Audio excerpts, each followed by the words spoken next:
Welcome back to the show. The SEC acknowledges XRP ETF. What does that mean? We've got the answer and so much more. Somebody roll that beautiful intro.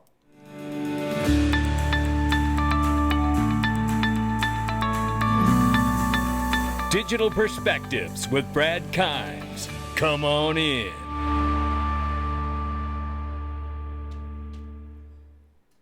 Welcome back to the show. You can follow us on X, YouTube, and digperspectives.com for exclusive content. Right now, $3.36 trillion market cap for crypto. The market's up 0.1%. That's a reversal just from a couple hours ago. Bitcoin, 97,100 plus. Ethereum, 2,700 plus. XRP back at the number 3 spot, 274. We're up 12.6 on the 24 and up 11% on the 7-day. Who's upset? Not me. Ranging between 242 and 277, 271's where we're at. Look, we'll keep an eye on it, but I do want to remind you, we got breaking news, new announcements here at XRP Las Vegas, the largest XRP conference in the world, May 30th, May 31st, 2025. Get your ticket before they're gone. I tell you, we're announcing new people all the time. You've heard it. President of Digital Chamber, Cody Carbone, former CFTC chairman, Chris Giancarlo, the CEO of Ripple on stage, Brad Garlinghouse, as well as CEO Simon McLaughlin of Uphold, CEO and founder of Blueprint, Dr. Chris Brummer, CEO of iTrust, Kevin Maloney, CEO, founder of Canary Capital, Stephen McClurg, Austin King from Omni, Mark Otto from Monerex, Nancy Beaton from Uphold, President of MoonPay, Keith Grossman, Gregos Vlachos from Axelar, super excited about this. Dom Kwok and Phil Kwok from Easy A, are they setting the world on fire or what? Bitwise CIO Matt Hogan, and Web3 Industries, Boone Bergsman, and guess what? Paul Barron, ladies and gentlemen, and the developer team spelled network wrong. We'll fix it. But Paul Barron, ladies and gentlemen, how about that? Super excited to have Paul join us. That is breaking, and it is going to be a remarkable conference, and there's still more to come. Get your ticket, xrplasvegas.com. Let's start right here. There's more disturbing news uncovered about Chokepoint 2.0 and the SEC. And this time we have to take our hat off to the Digital Chamber. Shout out to everybody there. Here's Perry Ann Boren breaking it down. Take a listen. Digital Chamber founder and CEO Perry Ann Boren joins me now. Perry Ann, thank you for being here. Crypto, of course, is seen as an alternative investment to traditional stocks. You got a new report out on how the SEC is acting as a merit regulator. What is that exactly? Yeah, today we've unveiled a new report called Beyond Merit, where we show how Operation Chokepoint 2.0, which was the bank regulators shutting down the bank accounts of people, crypto businesses and people in the crypto space, how that's extended to the Securities and Exchange Commission. A small division called the Division of Investment Management at the SEC has been putting arbitrary rules on registered investment advisors, preventing them from allocating to Bitcoin and other digital assets. This is merit regulation. This is the government picking winners and losers. This is unfair bias. Well, it absolutely is unfair bias. And shout out to the Digital Chamber for uncovering yet another area where the previous administration and Gary Gensler were working to pick winners and losers in Chokepoint 2.0. Listen, it's not just as simple as we have a new administration that's going to end. You have to find where these choke points are. And if you don't get them corrected with either new policy or regulation or legislation or however, or some kind of order to reverse them, they remain in place. So this is key that we're seeing this uncovered. More happening here to expose Chokepoint 2.0. It's just incredible. Shout out to the Digital Chamber for that. Robinhood users in Europe can now trade Algo and Ondo. How about that? Well, let me tell you, I started filling my bag with Ondo when I saw that they were putting U.S. Treasury bills on the XRP ledger. I said, well, that's a great way to get Bradley's attention. Not financial advice. Yeah, loving that for us. And then here, so it begins. Take a listen to this clip. The IPOs are starting to line up, they're suggesting here. Take a listen. Crypto custodian Bitcoin is reportedly weighing an IPO. That's according to Bloomberg, which reported yesterday that deliberations are ongoing and no final decisions have been made. This comes as the industry grows optimistic about its future in the U.S. under the Trump administration. BitGo's CEO, Mike Belshey, contributed $100,000 to Trump's 2024 campaign and reportedly held a fundraiser in Silicon Valley for then-candidate Trump. Bloomberg also reported last week that crypto exchange Gemini is considering an IPO, but hasn't made a decision. Its founders, the Winklevoss twins, were major backers of President Trump, too. Circle is another major crypto firm looking to IPO on a U.S. exchange. After a SPAC merger was scrapped, the company submitted a draft S-1 form in January of 2024, but little has been said since. Last October, stablecoin issuer Circle's Jeremy Allaire told Crypto World that going public is, quote, critical to the company's future. He also said becoming a publicly traded company would increase trust and transparency. Very well said there. We'll keep an eye on it. I'd love to see Circle lead the pack into the IPO race.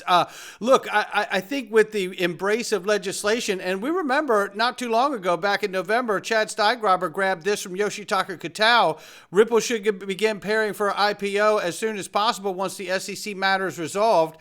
Not quite completely resolved yet, but we've also heard Brad Garlinghouse talk about the fact that they have cash, and people usually IPO when they need to raise cash and capital.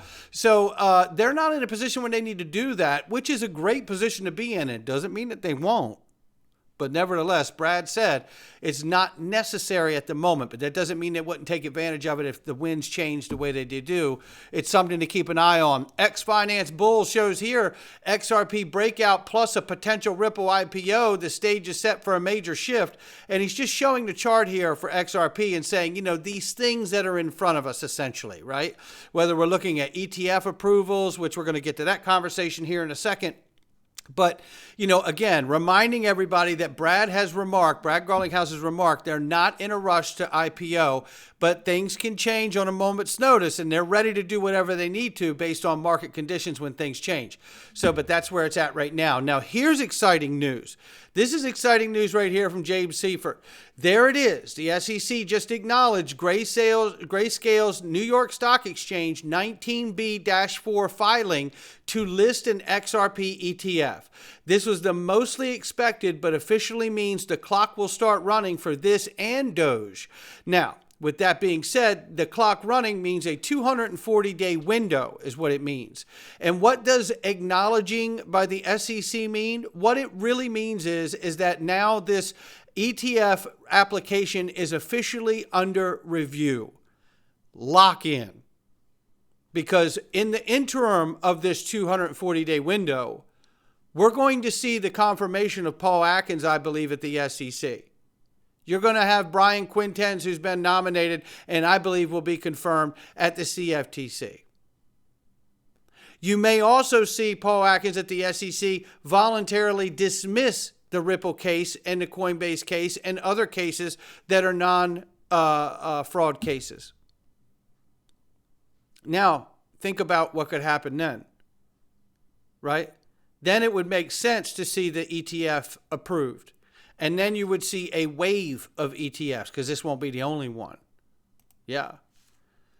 Brad Garlinghouse made a comment here in light of that, and it was based on Eleanor Terrett's comment that the SEC has acknowledged that XRP filing of the 19B-4. He says, I recall pointing out more than once that this was inevitable, despite some vocal assertions to the contrary. No doubt about it. And a lot of people that cover ETFs directly have had a lot to say about XRP not being favored. But here we are. And I say don't call it a comeback because we've been here for years. Lock in. LL Cool J, baby. Yeah. And I like this thought here from Digital Asset Investor. It aligns with what I was saying about the confirmation of Paul Atkins. And he says, if XRP pumps like this over the mere SEC acknowledgement of the ETF, imagine what happens when the lawsuit is over and we actually get dominoes of ETFs. Damn right. Yeah. And then here's Tom Emmer here, who has said, one of the only people to acknowledge directly on Capitol Hill that XRP was not a security before it even had the ruling. This guy knows what's going on. Take a listen to what he says here. Kudos to Donald J. Trump. He figured this out over the last 4 years He sees where we're headed. He sees what the opportunities are. And what does he do? In 3 weeks since he was inaugurated, President Trump now has created a government-wide commitment to crafting the regulatory guardrails the crypto industry has begged for since Joe Biden was elected. No doubt about it. And we feel his frustration. He's been calling for it for a long time.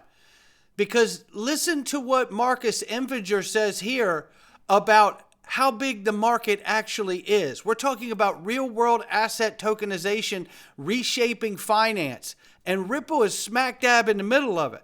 Remember, the tokenization to bring companies and financial institutions on-chain to the new digital economy?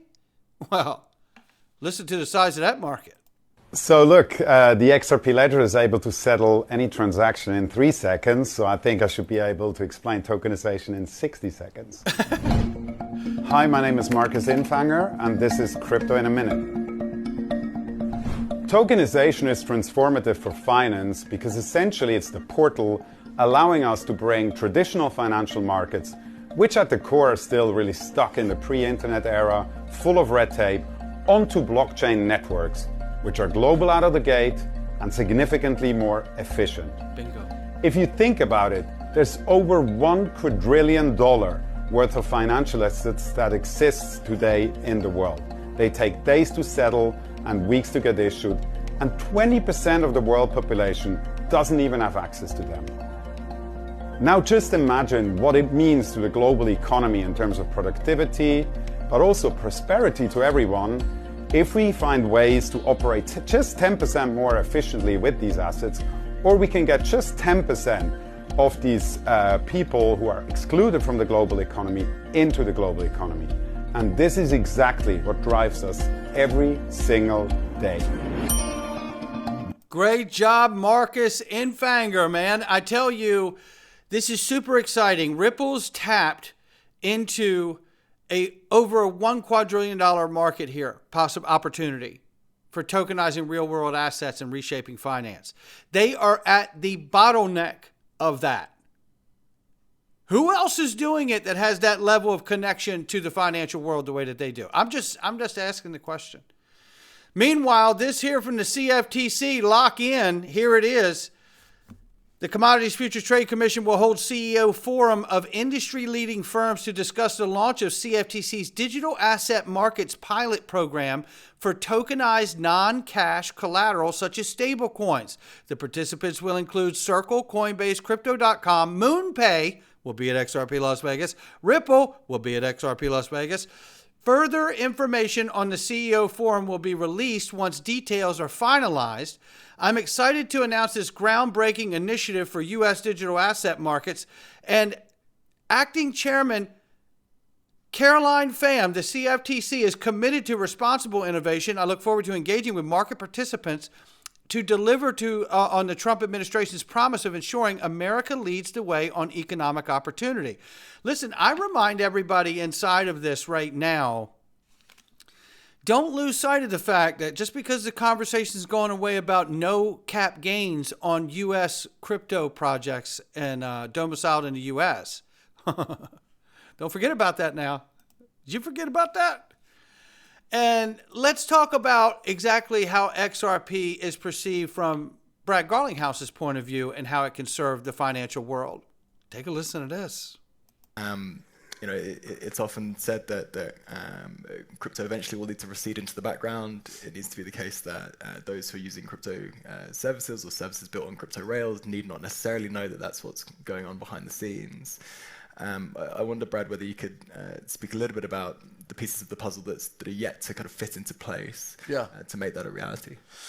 Well, I mean, I'll use Ripple. I mean, I never want to do a commercial of your own company, but I think what Ripple's been trying to do is go to institutions and deliver a service that their customers have no idea that the cross-border payment they just made went through crypto. And they shouldn't care. It was fast, it was cheap, it was very accurate, and to Richard's point earlier, it settles very, very quickly. The things that I think, could be better. But there you have it. It works on the back end in a wholesale capacity. Not everybody using it needs to know that they're even having access to it or using it. How much is an asset worth where no one actually needs to hold it, but everyone needs to use it?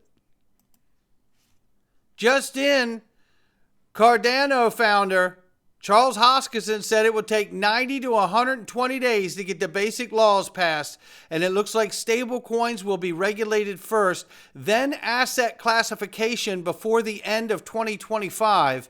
This is massive. The U.S. will be on much stronger foundation for crypto business. No question. Take a listen. It's going to take 90 to 120 days to get some basic laws passed. It looks like stable coins will be the first that they regulate, and then moving from that, they'll do asset classification. But before the end of this year, I do believe very strongly that we will be on much stronger foundations in the United States and thus globally for running a cryptocurrency business. No question about it. That makes so much sense. And I believe it too, because listen, in order for these vehicles like XRP and XLM and other assets to work out here, you need the actual vehicles on the highway, on the protocols and ledgers. The vehicles running on those protocols need to be stable coins, central bank digital currencies, NFTs, and other things. And then these assets like XRP, XLM can settle them and make better markets in between and be used for gas to get all of it done. That's what we're talking about here. And it makes sense that they would phase in the stablecoin legislation first to get those cars and vehicles out on those protocols and highways. And then you get your market infrastructure bill passed. And then you start tokenizing actual sectors of the economy. Listen to Austin King from Omni, who will be at XRP Las Vegas. Take a listen. What is the spectrum of tokenization that is going to happen here? It's not going to be like, boom, it's all on chain. We're going to onboard different asset classes. We're starting with tokenized stable coins. Now we're kind of dipping our toes in tokenized treasury bills. We're going to keep expanding like that. But the end game of this is that we have an open, permissionless financial system that runs on chain. But we will continually onboard the existing traditional financial system. And that is where the real value of this is going to show. I think this is so spot on right here. And shout out to Austin King from Omni. I can't wait to meet him in person at XRP Las Vegas. Look, phasing things in. This is what we've seen all throughout the years we've been in this space. This makes so much sense that they would do exactly this. What I find interesting about all of this and the tokenization of this is that Ripple is sitting at the heart of this, right at the base of the mountain, where everybody's going to come and need to figure out, hey, how do I tokenize everything that I'm doing? Well, Ripple's got it here, and they'll be able to do it so quick, it'll make your head spin. And, I agree with him when he says, it's not like all in one. You hear the term flip the switch all the time. Well, think of being in a warehouse with 200 or 400,000 square feet. Have you ever seen it when someone comes in and turns the light on in a warehouse that big? Tone, tone. Minutes later, tone. Lights start coming on in different areas of the warehouse because it takes about 15, 20 minutes to get all the lights up and on and turned on in a facility that massive. That's what I think flipping the switch is to me, is that you will see these areas start to begin to be tokenized, and it will happen in a matter of percentages. And as that takes place, there will start to be this point where we reach an inflection where the normalization is being tokenized and not in the traditional world. But it will take time. But there is a flip the switch moment, and it's actually already begun. The tokenization of UST bills on the XRP ledger is, in fact, some of those lights coming on in that warehouse. And it'll take time to get the rest of the lights on to where everything's on and the machines are up and running. You know the rest of it. The analogy's there. But I don't want to keep beating it to death. It's super exciting because we're already underway. And this is more evidence to me of exactly that. This was from yesterday.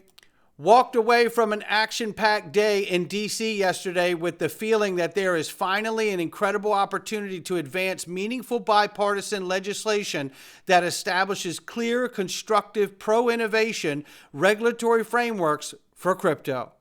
And here he is meeting with Senator Tim Scott. Here he is meeting with Representative Richie right there. Come on in. And everybody else, right? So this is super cool. And then Zach Noon, Representative Brian Steele's tagged. You got it all in there. Bo Hines, Shoemaker, they're all in there. It's amazing. And then we have, and that's Huizinga right there, that guy, Bill Huizinga. And then we have Stuart Alderati also in the mix there. What an incredible, incredible, incredible moment. I'm telling you, this is really remarkable. So love this. And I believe that's Laura Belive, I think it is.